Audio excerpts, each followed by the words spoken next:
and welcome back to the Booklandic Ocean. Today we're tackling one of the most thrilling, intelligent, and nail-biting survival stories ever written, The Martian by Andy Weir. Originally self-published by Weir in a serialized format, this 2011 debut novel became a runaway bestseller, and for good reason. It's a story set in 2035 that follows a simple, terrifying premise. An American astronaut, Mark Watney, is stranded alone on Mars and must use his wits to survive. The entire book is a masterclass in problem solving. Watney's philosophy is to work the problem. And today, we're going to work our way through the entire story, the characters, and the incredible science of his survival.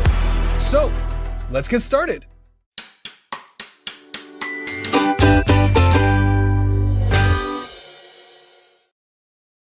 Chapter 1, Sol 6, The Man Left Behind.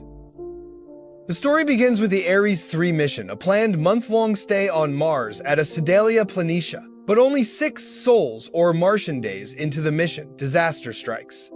An intense wind and dust storm hits the site, and it's so powerful that it threatens to tip over the Mars Ascent Vehicle, or MAV, their only way home. Mission Commander Melissa Lewis has to make an impossible call. They must scrub the mission and evacuate immediately.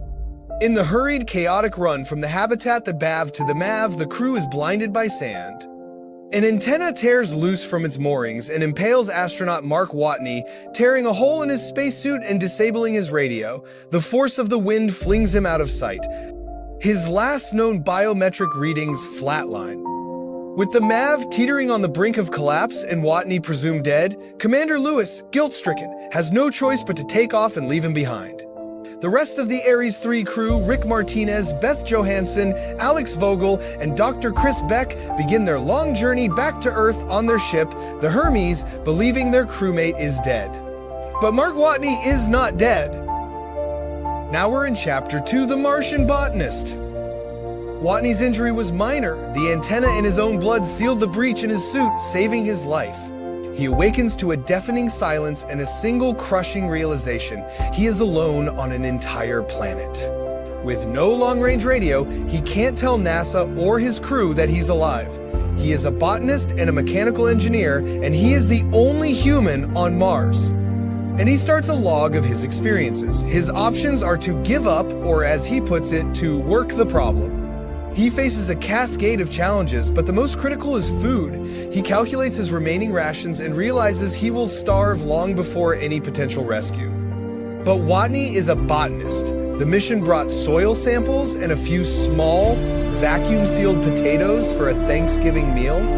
His plan is audacious. He will become the first farmer on Mars.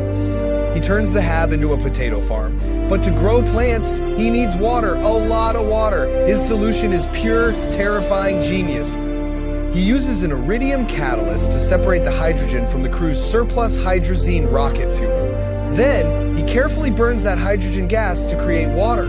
He successfully sciences the hell out of it, and against all odds, he has a crop of potatoes growing in Martian soil. Now, we are here in Chapter 3, NASA finds out. Back on Earth, the story is being managed by a team at NASA. This includes NASA Administrator Teddy Sanders, Public Relations Chief Annie Montrose, and Ares Program Manager Dr. Venkat Kapoor. One satellite imaging specialist, Mindy Park, is tasked with routine monitoring of the abandoned Ares 3 site. One day, she notices something impossible. Equipment has been moved. The rover is in a different spot. She realizes the horrifying truth: Mark Watney is alive. This sends NASA into a panic. They are thrilled, but also terrified. They have a man stranded 140 million miles away. They immediately begin devising ways to rescue him, but they make a controversial decision. They withhold the news of Watney's survival from the Ares 3 crew. They don't want to distract them or saddle them with guilt while they're on their long-duration flight home. Now Chapter 4, The Pathfinder Plan. Watney has his own long-term plan. He knows the next mission, Ares 4, is scheduled to land at Schiaparelli Crater in 4 years. That MAV is already pre-positioned on the surface. His goal is to drive 3,235 kilometers across Mars to get to it. To do this, he begins modifying one of the rovers, adding solar cells and an extra battery. But first, he needs to talk to NASA. In an incredible feat of navigation, he makes a test drive to recover the long-dead Pathfinder lander and its Sojourner rover from 1997. He brings it back to the hab, reboots it, and using its camera, he's finally able to establish a two-way communication link with NASA. He is no longer alone. This is a turning point. Mitch Henderson, the Ares 3 flight director, is furious that the crew is still in the dark. He forces Administrator Sanders to let him tell the Hermes crew. They are, of course, overjoyed, and Commander Lewis is crushed with guilt but determined to help. Then, Chapter 5, From Bad to Worse. Just when things are looking up, disaster strikes again. The airlock on the hab, which Watney has been using constantly, was not designed for such frequent use. The canvas on the airlock tears. The hab experiences a violent explosive depressurization, nearly killing Watney and throwing him across the Martian landscape. He manages to repair the hab, but his entire potato crop is dead, exposed to the vacuum and flash frozen. The starvation clock is ticking again. On Earth, NASA rushes to build an uncrewed probe with supplies for Watney. They set aside safety protocols to save time, but it's a mistake. The rocket disintegrates moments after liftoff. Watney's food is gone, and NASA's first rescue attempt has just exploded. Now, Chapter 6, The Purnell Maneuver. The situation seems hopeless until an unexpected offer comes from the China National Space Administration. They have a booster rocket ready originally for a solar probe, and they offer it to NASA. The problem is, there's no time to build a probe that can land gently on Mars.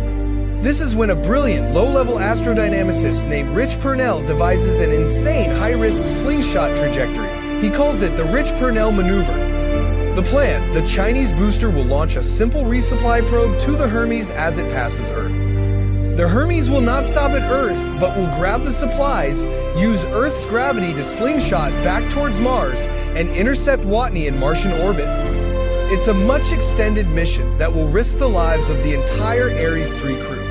Teddy Sanders, the NASA administrator, vetoes the plan. It's too dangerous! But Flight Director Mitch Henderson disagrees. In an act of career suicide, he secretly emails the details of the maneuver to the Hermes crew. The crew, Lewis, Martinez, Johansson, Vogel, and Beck, all approve the plan. They disable the remote overrides from Earth, locking NASA out. They are going back for Watney. NASA has no choice but to support. Chapter 7, The Longest Road Trip. The new plan means Watney no longer has to wait for Ares 4. He just has to get to the Ares 4 MAV. He resumes modifying his rover for the long journey to Schiaparelli. But in the process, he accidentally shorts out Pathfinder's electronics, severing his link with Earth. He is in a communications blackout. This is the worst possible time for this to happen, because NASA's satellites spot a new, massive dust storm forming directly in Watney's path. The storm will block the sun, meaning his solar-powered rover will lose power and he will freeze to death. They have no way to warn him. But once again, Watney works the problem. While crossing Arabia Terra, he becomes aware of the darkening sky. He improvises a rough measurement of the storm's shape and direction and successfully navigates around it. After surviving a dangerous rover rollover, Watney finally reaches the Ares 4 MAV at Schiaparelli crater and reestablishes contact with NASA. Finally, we're in Chapter 8, The Intercept. The final act is the most dangerous of all. The Hermes is not landing, it's doing a high-speed flyby. Watney must launch from Mars in the Ares 4 MAV and intercept them. But the MAV is designed to ascend, not to catch a speeding spaceship. NASA instructs Watney to perform radical modifications to reduce its weight. He has to strip it down completely. This includes removing the windows, the control panels, and even the front of the MAV, which he has to cover with a piece of HAB canvas. He has effectively turned his MAV into a roofless convertible launch. But during the ascent, the canvas patch tears, creating extra drag. The MAV makes it to orbit, but it's too low and too slow. It won't reach the rendezvous point. The Hermes crew improvises one last time. Commander Lewis uses the ship's attitude thrusters to slow them down. Then, she orders a hole blown in the Hermes' front airlock with an improvised sugar and liquid oxygen bomb. The escaping air acts as a reverse thruster, slowing the Hermes down even more. Dr. Chris Beck, the EVA specialist, uses a tethered manned maneuvering unit to fly out into the void. He intercepts Watney's MAV, grabs him, and brings him back to the Hermes. Mark Watney is rescued. In his final log entry, he reflects on the human instinct to help one another, how people all over the world united to save one single life. The Martian is more than a survival story. It's a testament to human ingenuity, resilience, and the power of cooperation. It's a story that celebrates science, problem solving, and our fundamental instinct to bring everyone home. What's your favorite work the problem moment from The Martian? Let me know in the comments below. Thank you for watching. If you enjoyed this explanation, please be sure to like, subscribe, and hit that bell for more deep dives into your favorite books. See you next time.